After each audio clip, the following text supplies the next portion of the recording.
Você vê a pessoa do seu lado e fala, olha, que legal que você está aqui, eu não imaginava que você acordava essa hora da manhã. Quando eu te conheci, você não acordava essa hora, hein? Caramba!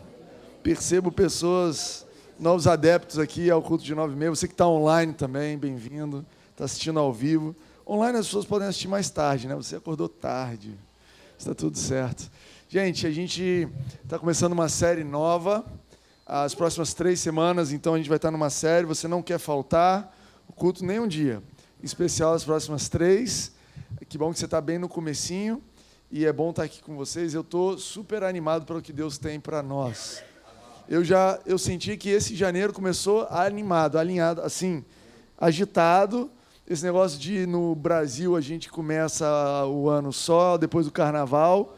Esqueceram de avisar o diabo, esqueceram de avisar Deus. Deus está funcionando plenamente. Eu tenho visto pessoas passando por batalhas, desafios, e eu estou empolgado com o que Deus está fazendo já. Amém? E, quem quiser esperar até fevereiro para ser abençoado, não tem problema. Eu estou afim da minha porção de hoje. Eu estou afim. Hoje é o quê? 14? 14 de janeiro, um dia bom para receber as bênçãos de Deus. Amém? O nome dessa série é Vencendo Batalhas com Oração e Louvor. Um nome bem crente. A Reni falou, ficou muito crente esse título. Quem estiver lá no podcast e for mais crente vai falar, essa aqui que eu quero. E já percebeu que na nossa vida a gente alterna tempos de paz, tranquilidade, com tempos de guerra. Já percebeu isso? Deixa eu dizer para você, batalha da fé é um privilégio de quem quer crescer. Batalha da fé é um privilégio de quem decidiu não deixar o diabo vir e roubar o seu lanche. Batalha da fé é um privilégio de quem falou, olha, eu quero tudo que Jesus conquistou para mim na cruz.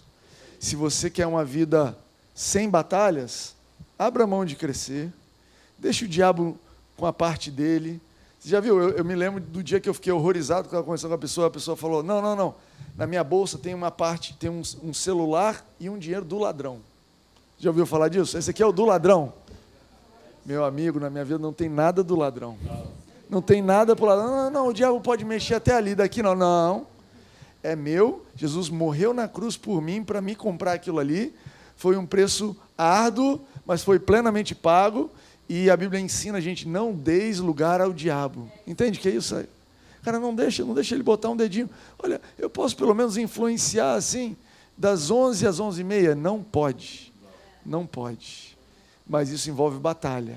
E você está sendo convidado. Essa série é para te dar munição, para te dar recursos para você lutar essa batalha. Amém para isso aí? Na área de administração, gestão, a gente tem um texto famoso que chama assim, gestão de tempos de guerra, gestão de tempos de paz. E aí fala as diferenças de como um administrador, como um líder, vai gerir a sua empresa quando está tudo bem, quando está tudo em paz, quando está tudo em guerra, né? Exemplo, né? Não estou aqui fazendo propaganda, mas essa é a mentalidade que eu quero levar para vocês. Então, nesse texto, ele fala assim, olha, gestor do tempo de paz faz planos, plano A, plano de contingência, plano C, gestão do tempo de guerra, improvisa. Entende isso? Você faz uma gestão da sua vida de tempos de guerra, tempos de paz? Tem alguns que são muito bons em tempos de guerra. Cara, quando fala de improvisar, eu sou ótimo, eu me viro lá, mas quando vem a paz, tem que planejar, aquilo ali já não funciona comigo. Você precisa aprender a discernir se você está em guerra ou em paz para usar diferentes estratégias, ok? Dicas de gestão, domingo, 10 horas da manhã. Você não esperava por isso. Depois procura lá na internet. Gestão em tempos de paz e gestão em tempos de guerra. Mas qual é o ponto mais importante da guerra? Qual é a falha mais grave que alguém pode fazer num tempo de guerra, numa crise? O erro número 1, mais grave, é você não identificar que você está em tempo de guerra. É você estar sofrendo ataque e continuar vivendo a vida como se estivesse em paz. É você deixar de reconhecer que aquele momento é um momento de crise e que é necessário mudar a chave, mudar o modus operandi, sair um pouco do normal, sair do confortável e engajar na batalha.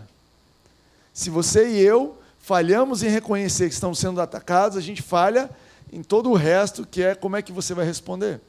E eu quero, nessa manhã, te ajudar a criar uma consciência ou fortalecer a tua consciência do que é que você faz em tempo de guerra. O título da mensagem, como eu falei para vocês, é Vencendo Batalhas com Oração e Louvor. Amém. Vencendo batalhas com oração e louvor. Cara, o que é que a gente vai apertar? Qual é a estratégia que eu vou usar? Como é que eu vou sair dessa situação que eu estou sendo atacado, que isso está acontecendo? Através do louvor e através da oração. Amém para isso aí? Alguém já experimentou isso? Amém. Alguém aqui já passou por crises? E, cara, eu vou orar a respeito disso. Eu vou orar. Eu não sei como fazer. Você já foi orar no banheiro do trabalho? Já teve que orar no banheiro do avião? Já teve que orar no banheiro da casa de alguém? Sempre o banheiro, né? Talvez tinha que estar, o título talvez seja Vencendo Batalhas com Oração e Louvor no Banheiro. É que aqui na igreja a gente começa o movimento e você vai pegar, mas é no nosso dia a dia que o bicho pega. E esse é um recurso para você no dia a dia, amém? Então eu vou te convidar a abrir comigo em Atos 16. Cara, eu queria muito abrir bastante a Bíblia com vocês, para você depois poder meditar. Se você trouxe a sua Bíblia física, grifa, marca. Se você trouxe seu celular, anota no Notes. Eu sei que você não está no WhatsApp com ninguém, no Instagram, não está fazendo nada disso, sem julgamento. Atos 16, vai contar aqui a história ali a partir do verso 22, verso 16 a 38, é isso? Vai contar a história de Paulo e Silas na prisão. Mas eu quero focar com vocês no verso 25. Diz o seguinte: por volta da meia-noite, Paulo e Silas estavam orando e cantando hinos a Deus. Os outros presos os ouviam. De repente, houve um terremoto tão violento que os alicerces da prisão foram abalados. Imediatamente, todas as portas se abriram e as correntes de todos se soltaram. Então eu quero começar a falar sobre oração e louvor com o contexto de Paulo e Silas na prisão, torturados, açoitados, cantando e orando ousadamente. A Bíblia fala que as outras pessoas estavam ouvindo. Sabe, e um dos problemas da guerra, uma das armadilhas na guerra, deixa eu falar para você, é o diabo tentar jogar sobre você uma acusação. Né? Timóteo, que guerra é essa? A gente não está na Ucrânia. Cara, é a guerra do desemprego, é a guerra de um diagnóstico, é a guerra do desentendimento na família, é a guerra do faltando dinheiro para o necessário, é a guerra da notícia de que vai acontecer e aquilo está e você não consegue dormir à noite, e a tua ansiedade levanta, e você começa a comer mais do que deveria, tratar mal as pessoas, um ambiente de guerra emocional, espiritual, mais do que físico. E uma das armadilhas do tempo de guerra, então, é vir uma acusação sobre a sua vida, dizendo assim, você está passando por isso porque você pecou. Você está passando por isso porque você não ouviu a Deus. Olha, se você está passando por esse problema, então você deve estar fora da vontade de Deus. E aí eu trouxe esse exemplo de Paulo e Silas, porque se você for ler Atos, você vai ver que eles estavam ali na igreja de boa, e o Espírito Santo conduziu eles a pregarem o Evangelho. Eles não estavam fazendo nada de errado, eles estavam vivendo exatamente o plano de Deus para a vida deles, e ainda assim eles se encontraram meia-noite na prisão, açoitados. Nós não vivemos por vista, mas pela fé. Entende isso? Cara, Paulo escreveu isso depois aos Coríntios, ali em 2 Coríntios 5, ele diz isso, nós não vivemos por vista. As situações da sua vida, as batalhas da sua vida, não são indicadores de que Deus está com você ou que Ele não está com você. Não ache que está tudo errado porque está dando problema, nem que está tudo certo porque não tem problema. Não são esses os indicadores na nossa vida que nós estamos no caminho certo. Deus não fala assim, olha, se você andar comigo, você não vai ter batalha, não vai ter desafio. Não existe isso. E eu estou mostrando para vocês na Bíblia que Paulo e Silas obedeceram ao Espírito Santo e ainda assim, meia-noite, estavam açoitados e presos. Então, cara, simplesmente confie em Deus. Simplesmente coloque tua expectativa nele. Aprenda, anotei aqui, aprenda a orar diante dos ataques, aprenda a louvar no meio da guerra. Ao invés de ficar procurando o culpado, aprenda a contra-atacar. Aprenda a orar quando você é atacado. Eu não sei você, às vezes, um dos meus maiores desafios é reconhecer que eu fui atacado. Eu já falei para vocês, eu tenho um certo retardo emocional, no sentido que é atrasado. Minha inteligência emocional, ela chega depois que acabou a corrida. Entende isso? Eu estou lá numa situação, estou numa reunião, alguém faz alguma coisa, e eu estou tranquilo. E à noite, ou no outro dia, eu falo, eu acho que aquela reunião, aquela pessoa me tratou mal. Eu acho que aquela pessoa não foi legal comigo. Eu acho que eu estou sobre ataque. Eu acho que eu não gostei daquele jeito. Eu tenho essa situação. Então, às vezes, eu passo um tempo debaixo de ataque e de guerra, até acordar e falar, opa, eu preciso orar a respeito disso. Caramba, eu estou aqui aborrecido, eu estou aqui, isso aqui deu errado, e eu tenho me cobrado, e eu estou nesse exercício junto com vocês, de aprender a responder aos ataques com oração. Aprender a responder aos ataques não com a fúria emocional, não dando um piti, não batendo o pé, não torrando dinheiro, não comendo mais que deveria, não virando à noite assistindo Netflix, não quais outros canais de válvulas de escape a gente conhece. Cara, Big Brother, aleluia, nesse momento, né? Cara, não descontando nas pessoas à minha volta, não ficando desanimado, não desistindo da vida, não chorando. Eu quero aprender a reagir aos ataques em oração, como Paulo e Silas fizeram. Eu quero aprender a orar e a louvar a Deus no meio da guerra. Louvar a Deus no final da guerra, maravilhoso. Eu quero aprender a erguer a minha voz no meio da batalha e dizer, Deus é bom. Ele vai resolver isso daqui. Ele tem uma solução para isso daqui. A 2 Coríntios 10 diz algo especial. Diz assim, pois embora vivamos como homens, não lutamos segundo os padrões humanos. E eu quero te convidar a fazer uma reflexão. Qual é o seu padrão de luta? Qual é o seu padrão de luta? Como é que você, por padrão, como é que é o modus operandi que você entra numa batalha? Pega isso daí, mastiga isso daí.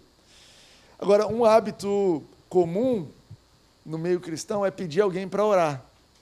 Pastor, ora por mim. Né? Irmão, ora por mim. E não tem nada de errado, a Bíblia nos ensina a orarmos uns pelos outros, mas eu acredito que talvez a gente enfatiza demais a oração do outro por nós, em detrimento da nossa oração por nós mesmos. Abre comigo em Tiago 5. O que a Bíblia diz sobre isso? Tiago 5 vai dizer para a gente o seguinte. Tiago está lá no final. Tiago 5,13. Tiago 5,13. Tiago. Entre vocês há alguém que está sofrendo, que ele ore. Há alguém que se sente feliz, que ele cante louvores. Essa palavra, né? Entre vocês há alguém que está sofrendo, algumas outras versões alguém aflito, alguém passando por combates, ore. Ore.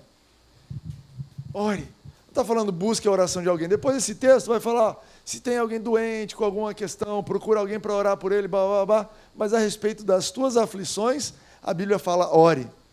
Eu quero te dizer que existem desafios na sua vida que você não vai romper se você não entrar em oração. Existem desafios na nossa vida, existem combates que se nós não formos a Deus, apresentar isso a Deus, a gente não vai chegar do outro lado. Sabe, muita gente não ora porque se sente culpado, porque se sente não merecedor. Porque fala, cara, eu errei. Porque olhando da perspectiva natural, a pessoa fala, cara, eu não sou merecedor de orar por isso. Afinal de contas, esse problema acontece porque também eu fiz aquilo. E aí quer pedir alguém para orar, quer pedir o pastor, e deixa eu te explicar. Na perspectiva natural, não tem ninguém digno de ter a oração respondida. Você entende isso? Eu, inclusive. Você entende que esse púlpito aqui, ele não é um púlpito mágico, que quem sobe aqui é digno. Não tem isso. Subir aqui não faz ninguém digno, porque a Bíblia é muito clara. Em Tiago mesmo, Se você quiser voltar lá, Tiago 2,10 diz assim: pois quem obedece toda a lei, mas tropeça em apenas um ponto, torna-se culpado de quebrá-la inteiramente. Olha o que a Bíblia está dizendo. Você fez tudo certo, aí você falou aquela mentirinha. Sabe aquela mentirinha leve, que não tem, que você acha que não tem nada a ver? Aquela mentirinha assim, estou chegando, na verdade você está saindo. Mentirinha leve. Aquela mentirinha assim, você viu? Vi, não viu. Aquela mentirinha, olha, você lembrou de ver, não sei o que, lembrei. Você não lembrou, não. Mas não vai fazer mal a ninguém. Se está chegando, se está saindo, não tem problema. Você pensa assim, essa mentirinha leve. Segundo os padrões da lei, se você quebrou um detalhe, uma vírgula, você é culpado de toda a lei. Segundo os padrões naturais, se você quer procurar alguém que seja digno de orar naturalmente, esse aqui é o padrão. Se você descumpriu uma vírgula, você é culpado de tudo. Você está tão culpado quanto um assassino. Entende isso? A gente entende isso na lei natural, não é isso? Você vai num julgamento de uma pessoa que roubou. Você roubou, você vai preso. Não adianta o ladrão falar, olha, mas eu nunca matei ninguém. Olha, mas eu não sequestrei ninguém. Eu cumpri quase toda a lei, eu só roubei, é só uma coisa. Desculpa, não cumpriu uma lei, um pedaço da lei, é culpado, vai preso. A Bíblia fala para a gente, em Romanos 3, 23, diz o seguinte: pois todos pecaram e estão destituídos da glória de Deus. Todos pecaram. Não tem ninguém santo. Mas você precisa saber o 24. Sendo justificados gratuitamente por sua graça, por meio da redenção que há em Cristo Jesus. Então, presta atenção nisso que eu vou te dizer. Todo mundo aqui ora com base no acesso e na autoridade do nome de Jesus.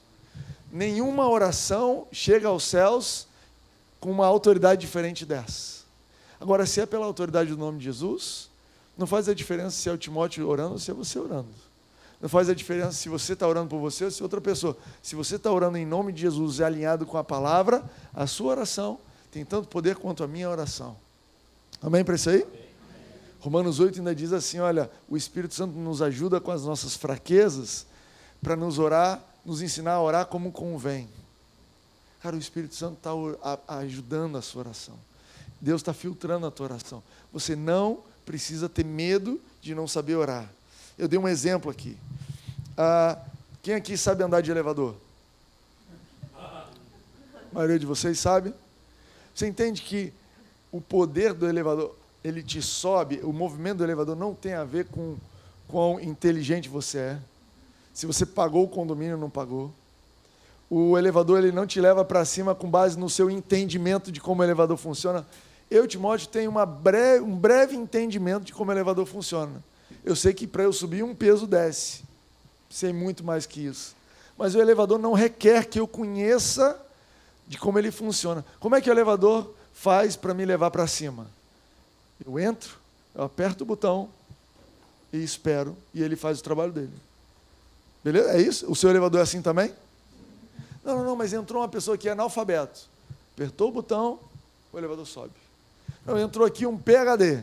Apertou o botão e sobe. Não, o elevador agora vai subir mais rápido, porque esse cara aqui é um engenheiro de elevadores. Não, o elevador sobe igual. A nossa oração, ela funciona da mesma forma. Quando você está em Cristo, você sobe, a tua oração sobe, ela funciona com base em Cristo Jesus. Ah, mas eu ando de elevador todo dia. Eu nunca ando de elevador. Entrou em Cristo, apertou o botão, foi.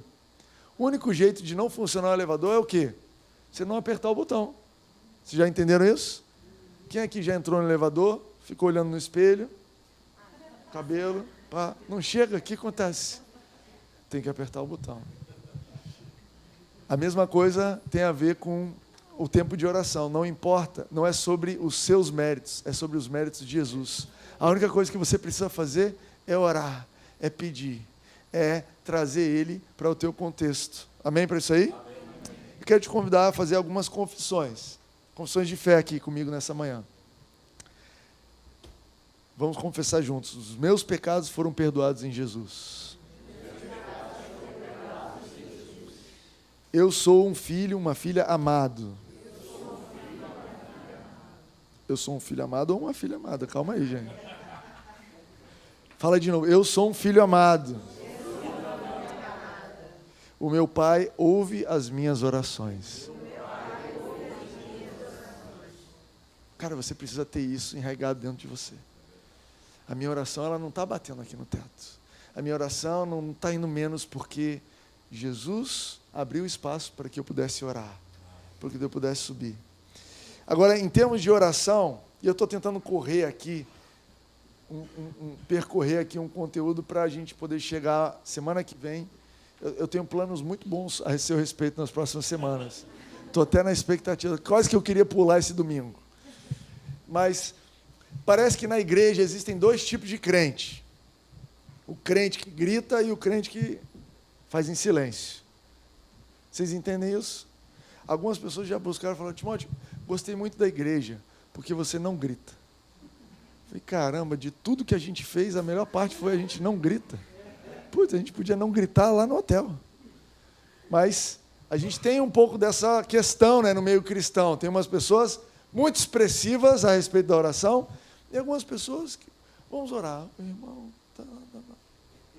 E um tem argumento contra o outro. O argumento do que ora em silêncio e quieto, e gente, naturalmente eu sou inclinado para esse lado, ok?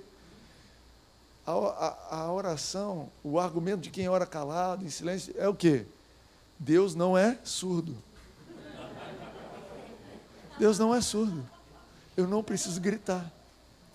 Mas o outro camarada que está se expressando e ora de forma expressiva, ele fala o seguinte: Deus não é um cara nervoso que você precisa falar baixo, senão ele explode. Ele não está nervoso. Pode expressar. Deus é um pouco italiano. Você faz parte de família italiana? Já comeu na mesa de gente italiana? Já teve, você falou: gente, eles vão se matar. Não, eles estão só dando beijo e está tudo certo. Eu te amo, eu também te amo, mas você... Enfim, existe espaço, obviamente, para a sua individualidade, o seu jeito de ser, mas eu acho que você e eu não deveríamos perder o melhor do Espírito Santo só porque aquilo não se alinha com o padrão de como eu gosto. Entende isso?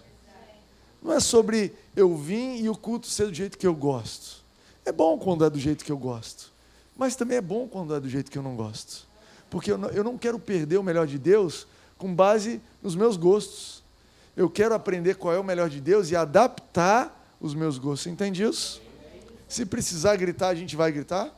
Se precisar cantar alto, a gente vai cantar alto.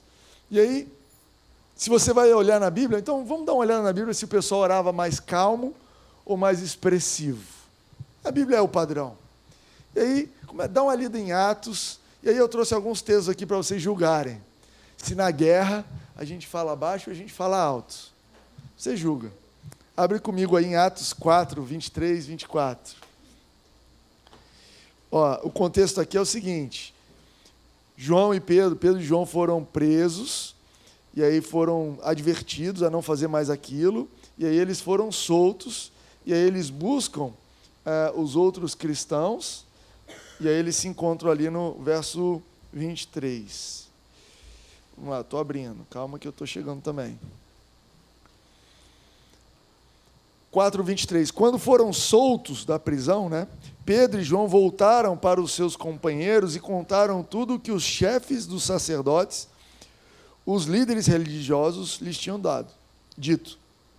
Ouvindo isso, levantaram juntos a voz a Deus, dizendo: Ó soberano, tu fizeste o céu, a terra, o mar e tudo que neles há. Então, aparentemente aqui, aí pula para o verso 31, depois de orarem, tremeu o lugar onde estavam reunidos, todos ficaram cheios do Espírito Santo e anunciavam corajosamente a palavra de Deus. Mas quando eu leio aqui, minha interpretação de texto no verso 24 diz o seguinte: ouvindo isso, levantaram juntos a voz a Deus. Levantar a voz é uma oração mais ousada? É uma oração mais extravagante? É uma oração mais intensa? A gente pode usar essas palavras? O que a Bíblia falou ali sobre Atos 16, a história de Paulo e Silas? Paulo e Silas estavam orando e cantando hinos a Deus, e os outros presos ouviam. Está no verso 25. Caramba, a Bíblia é interessante, ela deixou o detalhe. Ela falou: cara, em 2024, esse pessoal lá em Ipanema vai ser um dilema.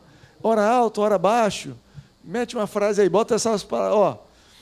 E os outros presos ouviam. Quer dizer, eles não estavam orando assim, oh, Jesus, obrigado.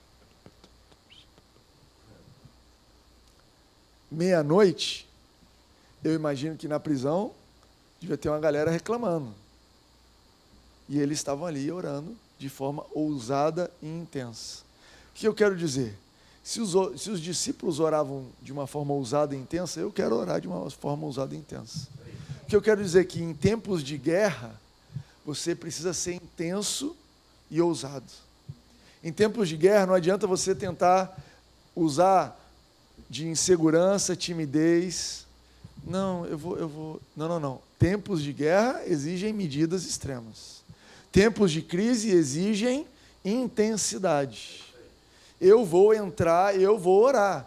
E se o meu amigo do lado vai ouvir, eu quero respeitar, não quero faltar com respeito com ninguém, mas eu preciso de um espaço, de um contexto para ser intenso e ousado, porque eu estou em guerra. Eu não estou passeando, eu não estou brincando. Já viu uma mãe, quando o filho, a mãe, oi filhinho, quando o filho passa perto de um perigo, é diferente o tom? Não precisa nem sempre gritar, mas pegou a faca, aquela criança de 2 anos, pegou a faca, para. A criança que conhece a mãe e o pai abre o olho assim. Não, para agora. Por quê? Isso aqui é extremo. Isso aqui é vida ou morte. Isso aqui pode te danificar. Tenha intensidade no teu tempo de oração e louvor no tempo de guerra. Saiba ser intenso. Como eu falei, o maior problema da guerra é você não reconhecer que está em guerra. O maior problema da crise é você não reconhecer que está em crise. Você está passando, tem alguma coisa estranha, você está um pouco fora do seu normal. Ei, seja intenso, seja ousado. Não é tempo de ser tímido. Na guerra não rola assim, olha, com licença, será que o senhor me permite dar um tiro? Com licença, eu estou tentando tacar uma granada aí para o senhor, não estou conseguindo ver, o senhor pode só apagar a luz aqui? Já viram filme de guerra? Filme de guerra é... todo mundo sobe gritando e na lama e a coisa toda rolando. Por quê? Isso aqui é vida ou morte. Depois a gente limpa a lama. Depois a gente pede desculpa para o amigo que pisou no pé. Depois a gente vê o que aconteceu. Depois a gente para cobrir os arranhões. Mas na guerra, eu preciso ser ousado e intenso. Amém para isso aí? Amém.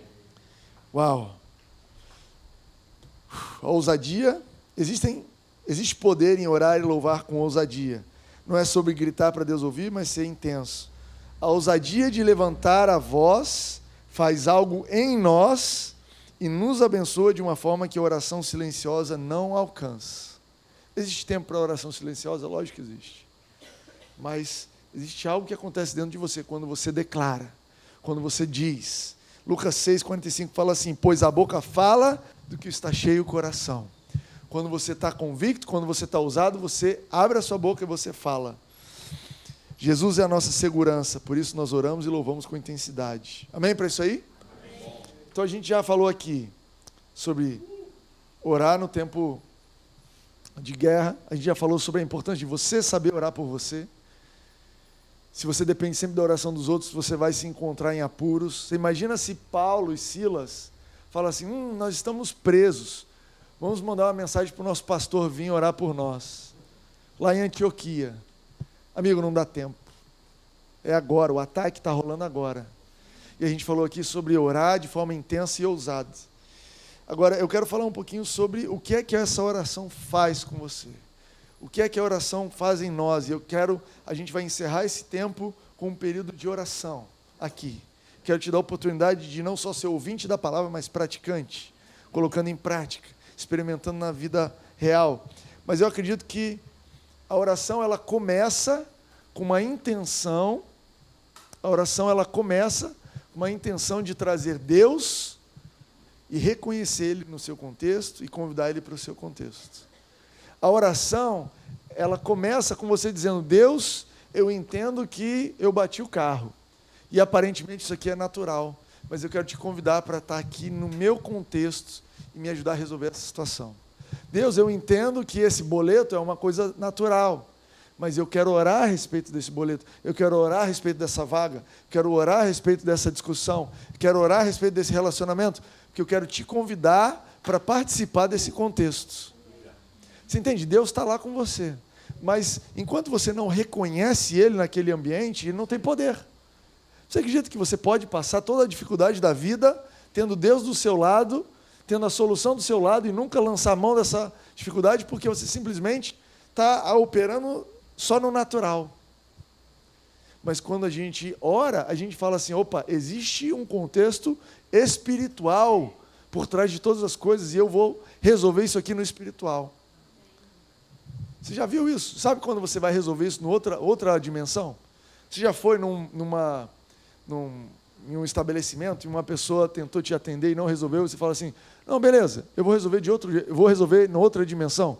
Às vezes me chama o gerente, às vezes eu tenho um amigo que resolve isso de outro jeito, eu conheço alguém, eu vou num outro departamento, mas você simplesmente fala assim, ok, nessa dimensão aqui, existe um obstáculo, existe um ataque, existe uma guerra, mas eu vou resolver isso aqui numa outra dimensão, na dimensão do Espírito. Orar é convidar a dimensão do Espírito para entrar no seu problema. Agora eu vou te dar uma boa notícia. Deus está no banco de reserva. Não, banco de reserva não, Ele está ali, metáfora de futebol, ok? Está ali na linha de entrada, com o juiz do lado ali, apontando, está louco para entrar no seu jogo. Você tem ideia do que é Deus querendo entrar no seu jogo, só esperando você orar e convidar? Tem ideia daquele drama que você está passando, aquela angústia que você está passando, aquela preocupação que você está passando sobre o futuro, sobre o seu filho, sobre o seu trabalho, e Deus falando, toca para mim, passa para mim, pergunta para mim, eu quero participar. E tudo que nós precisamos fazer é convidar Ele através da oração. É isso que a oração começa fazendo. Jesus, eu quero te convidar para o meu lado, quero te convidar para o meu contexto. Jesus, eu quero te convidar para o que eu estou fazendo. Você já passou por isso? E, em seguida, quando você começa a orar, e essa é uma dica importante para você, não é sobre descrever o problema para Deus. Se você entende o Deus que você serve, existe uma característica de Deus que é onisciente, ok? Ele sabe. Você pode dizer, Deus, porque você me fez casar com essa pessoa horrível, você sabe como ela me trata assim. Deus, porque a minha síndica é assim, bababá, bibi. Deus, porque você pode descrever, mas a oração que tem poder, ela começa exaltando o nome de Deus, exaltando quem Deus é. Olha como a Bíblia, nessa história de João e Pedro, quando foram soltos, olha como eles começaram a orar. Verso 24 ali de Atos 4, diz assim, levantaram juntos a voz em oração a Deus, dizendo, ó soberano, tu fizestes o céu, a terra, o mar e tudo que neles há. Jesus orou assim. Você lembra de uma oração de Jesus, quando ele chega, ali no Getsêmani, prestes a ser crucificado, ele fala assim, Pai, eu sei que você pode todas as coisas. Se possível, passa de mim esse cálice. Ele começou exaltando, olha, eu não estou orando para um Deus mirim. Eu não estou orando para um Deus que vai ter dificuldade em resolver isso. Eu estou orando a um Deus que pode todas as coisas. E à medida que você vai orando, eu disse que você começa convidando Ele para a sua dimensão. Mas a oração, ela tem o poder de te levar para a dimensão dEle. Então você está com um problema. Você está aqui embaixo. Deus, eu estou com esse problema, não sei o que, babá. E quando você começa a orar e exaltar o nome dEle, Deus fala assim, então tá bom, então sobe aqui para a minha dimensão. Ai, meu Deus. Dá uma olhada no problema de cima. Você já tentou olhar o problema de cima? Cara, olhar o problema de cima é olhar e falar assim, Deus, aliás, Timóteo, vem cá. Você acha que eu fiz todas as coisas? Você acha que eu sou todo poderoso? Você acha que eu sou grande? Você acha que eu sou essas coisas todas? Uhum. Depois de um tempo exaltando a Deus, aí volta para o problema. Está entendendo? Oração de guerra. Deus, eu sei que você tem granada. Deus, eu sei que você tem boa mira. Deus, eu sei que você explodiu a bomba outro dia naquele problema meu lá e funcionou. Só preparando a cama. Gente, você tem que saber orar com Deus. Então, no final, eu sei que o Senhor tem bomba atômica, eu sei que o Senhor tem tudo isso. Então, o que eu vou te pedir é pouca coisa, ok? É só uma coisinha aqui. Olha só, vou te convidar a ler comigo Salmos 145. Esse salmo vai te ajudar nessa jornada.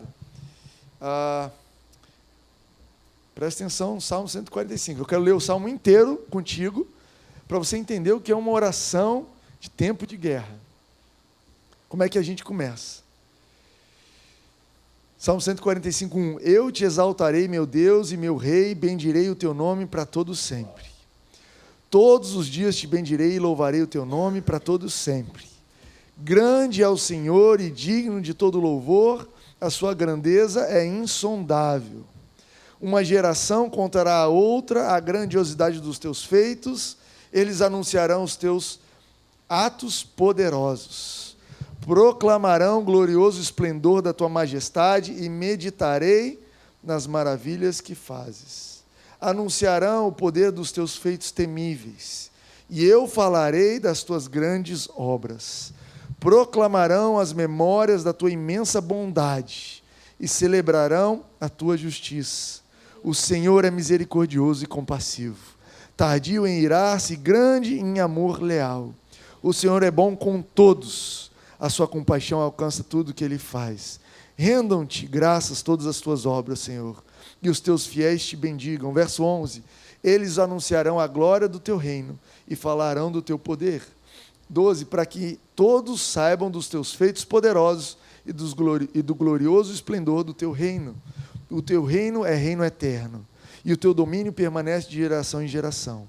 O Senhor é fiel em todas as suas promessas, e é bondoso em tudo o que faz. O Senhor ampara todos os que caem, e levanta todos os que estão abatidos. Os olhos de todos voltam-se para ti, e tu lhes dá alimento no devido tempo. Abres a tua mão e satisfazes os desejos de todos os seres vivos. O Senhor é justo em todos os seus caminhos, e bondoso em tudo que faz. O Senhor está perto de todos os que o invocam, em verdade. Ele realiza os desejos daqueles que o temem, ouve-os gritar por socorro e os salva. O Senhor cuida de todos os que o amam, mas a todos os ímpios destruirá. Com a minha boca louvarei ao Senhor, que todo o ser vivo bendiga o teu santo nome para todo sempre. Amém. Depois de orar isso aqui, depois de declarar essa grandeza de Deus, aí você fala, então Deus, eu estou com uma dor nas costas. Então Deus, parece que vai dar um problema lá no trabalho. Está entendendo a proporção do problema? Ei, você criou todas as coisas, você é eterno, não há nada difícil para você, mas eu estou lidando com essa guerra aqui, e eu quero te chamar, e eu quero te convidar a participar disso.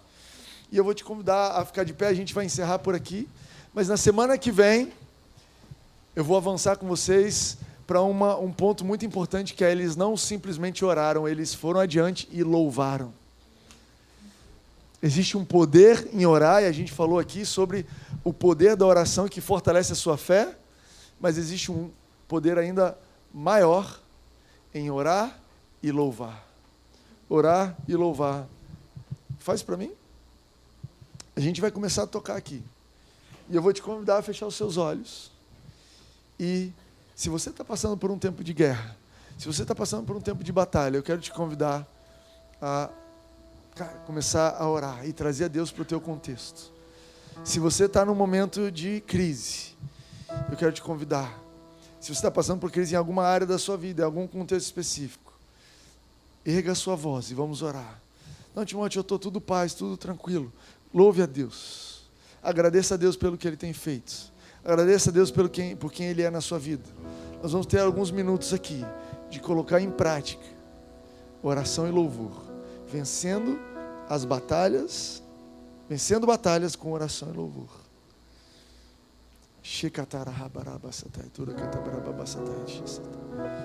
Obrigado, Jesus. Obrigado, Jesus, pelo teu poder maravilhoso sobre as nossas vidas. Obrigado porque é você quem está operando o querer e o realizar nas nossas vidas. Obrigado porque é você quem nos dá forças para ir adiante. Porque você é o Deus Todo-Poderoso que nos fez, que nos criou, que nos deu inteligência, que nos deu o sangue de Jesus, que nos deu autoridade no nome de Jesus para Obrigado pela tua misericórdia que cobre os nossos defeitos, que apaga os nossos falhas. Obrigado porque você nos vê como filhos amados e nós podemos entrar na tua presença com ousadia.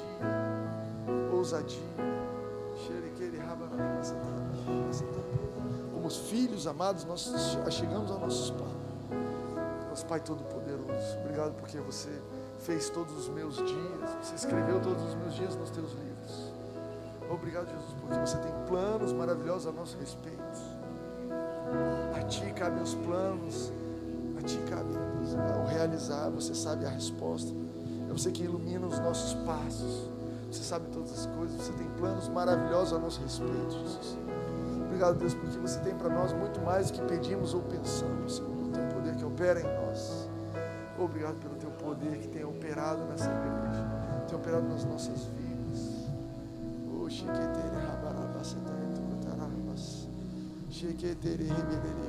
Obrigado pelo teu poder maravilhoso. Nós exaltamos o teu nome, Jesus. Nós exaltamos o teu nome, Jesus. Oh, Jesus, você mostrou o seu amor para conosco quando nós éramos ainda inimigos, morrendo por nós, dando a sua vida por nós, nos redimindo do poder das trevas. Obrigado, Jesus, pela tua salvação sobre as nossas vidas. Nós te agradecemos porque você é o Deus que sabe libertar dos vícios, porque você é o Deus que sabe edificar as nossas vidas, sabe edificar o nosso caráter, sabe nos conduzir em dias difíceis. Você fez o homem, você fez cada um, você conta os cabelos das nossas cabeças, nenhum deles cai sem a sua permissão. Você sabe cuidar de nós, Pai. Obrigado porque você tem cuidado de nós, porque não tem faltado suprimento, porque não tem faltado suprimento. Oh, Jesus, porque você é um Deus abundante, cheio, pleno. Ele queria bastante. Cheio de carabas. Ora carabas. Agora eu te convido a orar em agradecimentos.